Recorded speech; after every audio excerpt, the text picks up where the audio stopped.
Pigeon hole principal जो है, अब इसके अकॉर्डिंग 3.2 में क्वेश्चंस होंगे। तो पहले हम ये टॉपिक पढ़ लेते हैं कि ये टॉपिक क्या है, पिजन होल प्रिंसिपल क्या है। अगर इसको डायग्राम के थ्रू समझा जाए या हम दूसरी तरह समझते हैं तो देखें, the pigeon hole principle state that if n terms are put into the m containers with n greater than m, then at least one container must contain more than one of item। अच्छा, अब यहाँ पर ये समझाया गया है कि pigeon hole principal ये है कि जब आपके पास n टर्म्स ऑफ आइटम्स हो, n n आइटम्स हैं और m कंटेनर्स हैं जिनमें आपने उनको फिट करना है, तो यहाँ पर ये बताया गया जो n है वो ग्रेटर है m से, then at least one container must contain more than one item. तो ये जरूरी है कि जब जितने कंटेनर्स होंगे जब उनमें से n ग्रेटर है, मतलब कि टोटल से ज्यादा है, तो हमें एक कंटेनर में दो रखने पड़ेंगे। जैसे कि ये पिक्चर में है, यहाँ पे देखिए नंबर ऑफ जो होल्स हैं बने हुए या पिजन के जो घर बने हुए हैं वो 9 है, लेकिन पिजन जो वो टोटल 10 है। तो हमें उसके लिए एक घर में दो पिजन्स को रखना होगा सेटिंग के तौर पर। देखिए जैसे कि द पिजन इन होल्स, ये पिजन इन होल्स हैं, here there are n is equal to 10 and pigeon जो है वो पिजन है n is equal to 10 in n is equal to 9 holes. 9 holes हैं जिसमें 10 पिजन हैं।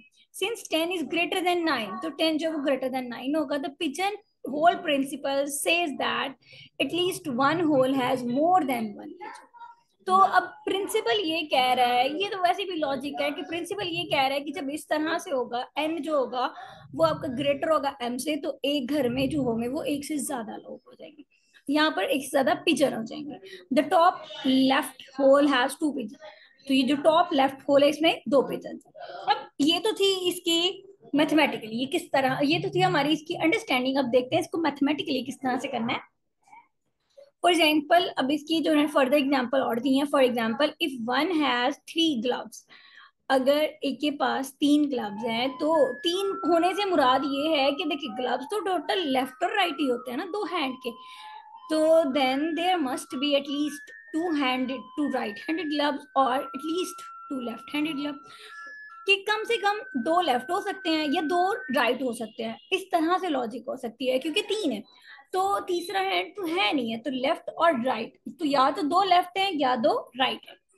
Because there are 3 objects but only 2 categories of hands to put them into, मतलब आपके पास 3 objects हैं लेकिन आपके पास उसको पुट करने के लिए सिर्फ दो कैटेगरीज है, लेफ्ट और राइट।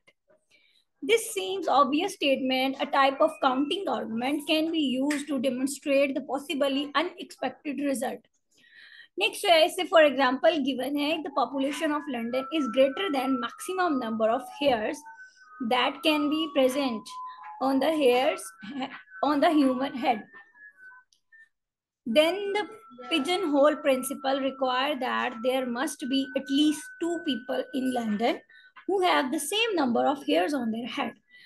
अब यहाँ पर इस एग्जाम्पल में बताया गया कि जो लंदन की पॉपुलेशन है वो बहुत ज्यादा है, तो उसके अंदर मैक्सिमम नंबर ऑफ हेयर जो प्रेजेंट किए गए हैं ना एक इंसान के सर के ऊपर,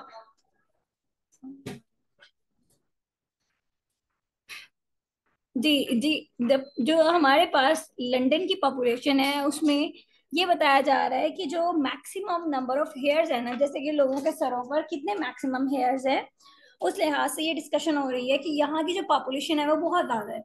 अब हेयर्स की क्वांटिटी है कि एक पर्सन के सर पे कितने हेयर्स हैं, तो अगर हम देखने जाएं तो वो कहीं ना कहीं वो नंबर सिमिलर हो जाएंगे। क्यों? क्योंकि पॉपुलेशन बहुत ज्यादा है, तो पॉपुलेशन ज्यादा होने की वजह से वो हेयर्स की क्वांटिटी के नंबर्स जो होंगे वो सिमिलर होते जाएंगे ऑन देयर हेड्स। अब मैथमेटिकली देखते हैं, the principle has several generalization and can be state in various way. इसकी जो है वो जनरलाइजेशन जो है वो ज्यादा है, एक से ज्यादा है, और इसको स्टेट करने के वेज भी ज्यादा है।